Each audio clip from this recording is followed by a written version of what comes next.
Ya, baik. Assalamualaikum warahmatullahi wabarakatuh. Pada pertemuan kali ini kita akan membahas mengenai topik deret Fourier, fungsi ganjil dan fungsi genap. Ya, jadi mengingatkan kita kembali ke zaman belajar kalkulus ya. Kita belajar apa itu fungsi ganjil dan juga apa itu fungsi genap ya. Dan di sini disinggung juga kaitannya dengan deret Fourier ya. Baik, dan adapun tujuan pembelajaran kita hari ini adalah pertama mampu memahami konsep fungsi periodik, ya, harmonisa dan analisanya, dan juga main core dari video pembelajaran kali ini yaitu bagaimana menyelesaikan deret Fourier atau deret Fourier pada fungsi genap dan ganjil. Nah, di sini artinya kalian harus mengerti dulu apa itu fungsi periodik, ya. Lalu apa itu fungsi ganjil dan fungsi genap? Baru kita akan masuk ke deret Fourier. Kalau misalnya kita belum tahu apa itu fungsi genap atau ganjil ya sulit. Jadi kita harus mereview kembali sedikit saja tentang fungsi ganjil dan fungsi genap. Nah, ini sekilas tentang deret Fourier, yaitu prinsipnya sama ya, merupakan cara untuk memisahkan sebuah fungsi periodik menjadi sebuah himpunan gelombang sinus dan kosinus ya. Jadi sebuah fungsi periodik itu bisa kita representasikan dengan gabungan fungsi-fungsi sinus dan kosinus gitu ya untuk deret Fourier yang trigonometri. Nah, sebelumnya saya singgung sedikit tentang fungsi periodik.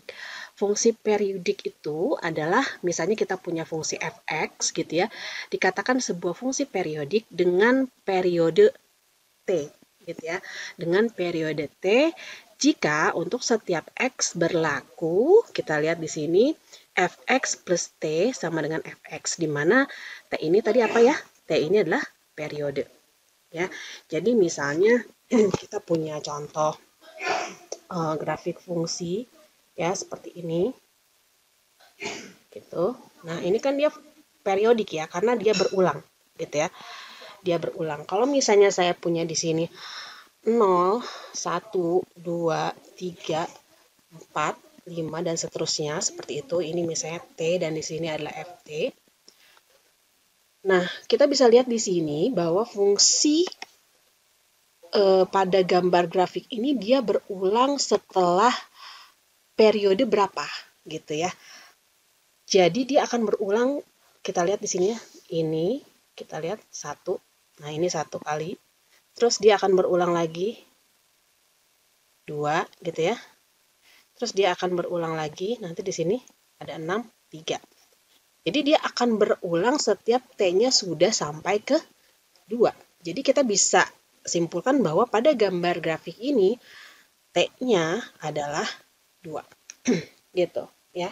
T-nya adalah 2. Jadi kita kembalikan lagi, kita review sedikit bahwa fungsi periodik itu adalah fungsi yang berulang, salah satunya juga bentuk fungsi sinus ya. Kalau kita tahu fungsi sinus itu gambarnya seperti ini.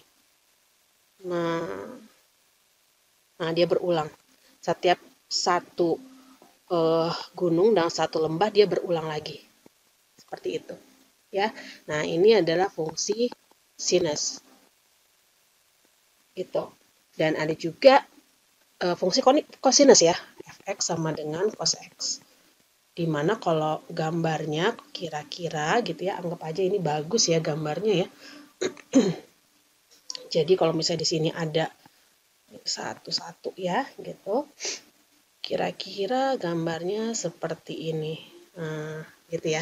Kita bisa lihat di sini 0 ya, 0. Jadi kita bisa lihat perbedaannya antara sin x dan cos x itu bentuk grafiknya seperti ini. Nah, ini sebenarnya bentuk grafik yang kalian harus udah common gitu, udah biasa melihat ini, harus udah familiar melihat grafik-grafik sin x atau cos x. Karena kita tahu bahwa cos x itu kalau misalnya x-nya 0, dia pasti bernilai 1 di sini. Dan kalau misalnya kita lihat fungsi sin x, kalau dia x-nya 0, dia bernilai 0 di sini. Kita bisa lihat ya. Nah, jadi balik lagi ke fungsi periodik, ya intinya fungsi periodik itu adalah fungsi yang berulang-ulang setelah periode tertentu. Nah, contoh salah satu contoh fungsinya, misalnya saya gambar fungsi seperti ini, nah dia akan berulang setelah T-nya 2. Jadi setelah sampai 2 dia berulang lagi dengan bentuk yang sama, dia berulang lagi dengan bentuk yang sama. Gitu ya. Baik. Nah, selanjutnya ini sekilas gambaran bahwa sebuah fungsi ya, fungsi periodik kita bisa lihat di sini fx ini bisa direpresentasikan dengan penjumlahan fungsi periodik sin x dan sin 2x. Yang mana kalau sin x itu bentuk grafiknya seperti ini dan sin 2x itu bentuk grafiknya seperti ini dan menghasilkan fungsi gelombang baru fx yaitu sin x tambah 2x yang bentuknya seperti ini. Ya, baik. Nah, sekilas kita coba review kembali. Ini sebenarnya sudah saya jelaskan sebelumnya tentang rumus ya atau formula dari deret Fourier untuk trigonometri. Jadi kalau kita lihat bahwa deret Fourier itu salah satu syaratnya adalah si ft-nya itu harus gelombang periodik. Jadi kalau bukan gelombang periodik ya nggak bisa kita cari deret Fourier-nya. Jadi syaratnya si fungsi tersebut pertama harus gelombang periodik gitu ya. Dan dapat dinyatakan dalam bentuk deret Fourier trigonometri seperti berikut. Sebentar, saya ganti warna dulu. Nah, seperti ini. Ft sama dengan A0 per 2 tambah sigma n dari 1 sampai tak hingga An cos n omega t tambah Bn sin n omega t. Ya, di mana bahwa si A0 per 2 ini adalah nilai tengah gelombang, gitu ya, nilai rata-rata gelombang. Dan ANBN ini, kita lihat yang ini adalah koefisien Fourier trigonometri. Dan salah satunya nanti tugas kalian adalah bisa menentukan nilai A0, AN, dan BN. Gitu ya. Dan N adalah gelombang harmonisa ke N dari gelombang FT. Dan omega adalah frekuensi fundamental ya. Jadi omega itu di sini omega adalah 2pi F ya. Atau kita juga bisa tulis omega itu adalah 2V per T ya, per periode. Seperti itu. Ya, nah ini adalah formula-formula untuk menentukan koefisien Fourier ya untuk A0 per 2 bentuknya seperti ini 1 per T kali integral 0 sampai T. T di sini periode ya. Di sini ada periode. Ft dt ya. An bentuknya seperti ini. Bn bentuknya seperti ini. Oke, ya. Jadi itu sekilas saya sudah bahas mengenai satu tadi apa itu fungsi periodik ya. Yang kedua formula untuk deret Fourier di mana formula sebuah fungsi itu bisa direpresentasikan dengan deret Fourier jika si fungsi tersebut dia harus periodik dulu ya, seperti itu. Oke, sekarang untuk fungsi ganjil kita bisa lihat di sini bahwa fungsi ganjil itu salah satu syaratnya adalah dia memenuhi persamaan f min x sama dengan min fx ya. Atau kalau secara grafik kita bisa lihat bahwa yang namanya fungsi ganjil ini dia simetri terhadap titik asal. Titik asal itu adalah 0,0 ya kalau kita lihat di sini gambarnya. Nah, contoh grafik ABCD ini adalah fungsi ganjil, di mana kalau kita lihat di sini dia simetri terhadap titik asal 0,0. Artinya kita bisa lihat di sini, kalau ada titik di sini, ya dia simetri terhadap titik asal 0,0. Nah, dia di sini simetri, ya di mana jaraknya tentunya sama ya dari sini ke sini. Ini sama. Nah, seperti itu. Begitu juga dengan titik yang di sini, misalnya. Dia akan simetri terhadap titik 0,0 itu berarti di sini. Nah, gitu ya. Di mana jaraknya sama. Ya, ini ke sini itu sama. Nah, itu salah satu ciri dari fungsi ganjil. Atau kalau ada juga misalnya bentuknya seperti ini.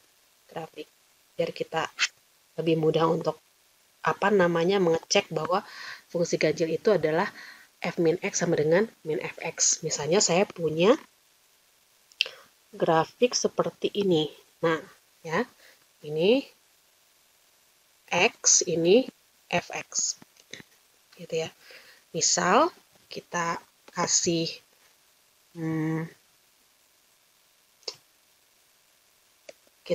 nilai, misalnya di sini ada A, ada min A, di sini ada A, ya. Lalu kalau kita tarik ya ke atas ini, itu di sini kita punya B, dan otomatis ini juga di sini adalah min B. Nah ya, kalau kita lihat di sini, ini akan memenuhi persamaan ini.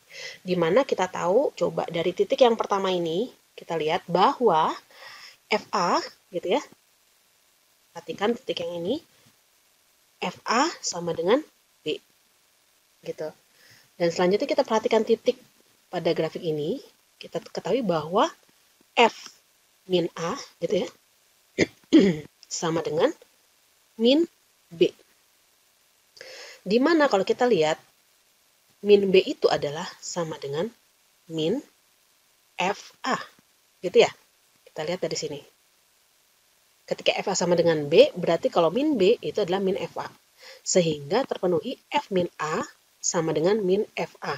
Atau F min X sama dengan min Fx. Nah, itu adalah salah satu bentuk pembuktian ya, bahwa dia tuh memang fungsi ganjil. Karena berlaku nilai X seperti ini. Untuk setiap min X berarti dia adalah min Fx.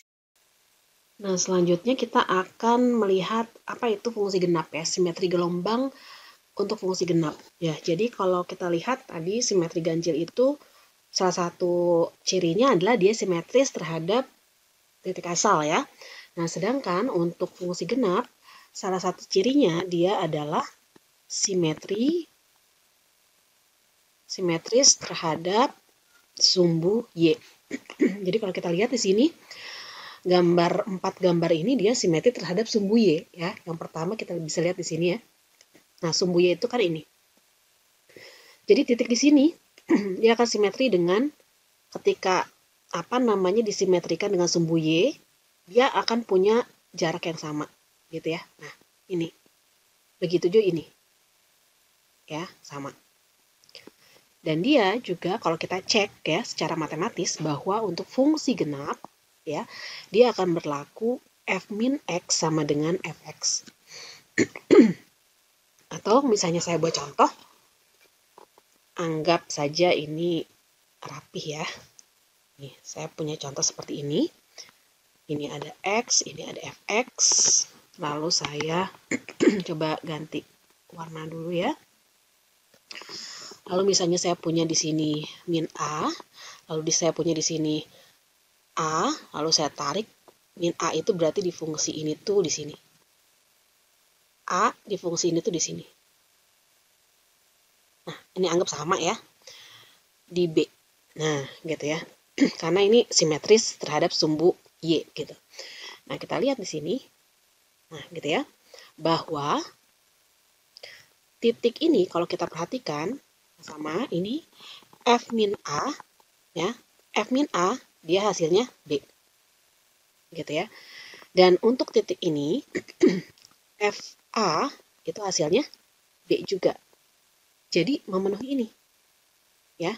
F min A sama dengan B. Kita tahu bahwa B itu adalah FA. FA. Nah, ini membuktikan bahwa F min A sama dengan FA. Atau terbukti juga F min X sama dengan Fx untuk X berapapun. Misalnya ada di sini, misalnya kita cek misalnya di sini min 4. Lalu di sini 4 gitu ya. Nah, misal ini kurang pas 4 di sini ya. Nah, ini misalnya di sini 2. Jadi kalau kita tahu F min 4 sama dengan 2 dan F4 juga sama dengan 2. Nah, ini membuktikan bahwa dia adalah fungsi genap. Ya, genap memenuhi ini dan dia simetri terhadap sumbu Y. Nah, jadi itu hal yang sudah kita coba review kembali, fungsi ganjil, fungsi genap, dan beserta contoh-contoh grafiknya. Nah, sekarang kita akan masuk ke contoh soal deret Fourier untuk fungsi ganjil dan fungsi genap. Kenapa sih Bu harus dipisahkan fungsi ganjil dan fungsi genap? Jadi tentunya sebagai pengantar bahwa untuk deret Fourier ini dia yang pastinya harus fungsi periodik. Nah, gitu deh. Dan fungsi periodik ini kemungkinan satu dia adalah fungsi ganjil, misalnya gitu ya. Yang kedua dia adalah fungsi genap. Atau yang ketiga kemungkinannya dia bukan fungsi ganjil dan bukan fungsi genap. Nah, jadi kita bisa memilah. Kenapa harus dipilah? Karena ini akan memudahkan perhitungan mencari koefisien Fourier-nya. A0, AN, dan BN. Nah, gitu. Jadi, ini latar belakangnya kita harus tahu tentang fungsi ganjil, fungsi genap, dan juga fungsi bukan ganjil dan bukan genap. Sehingga nanti kita dapat mempermudah untuk menghitung koefisien A0, AN, dan BN-nya. Ya, kita akan lanjut ke contoh soal berikutnya.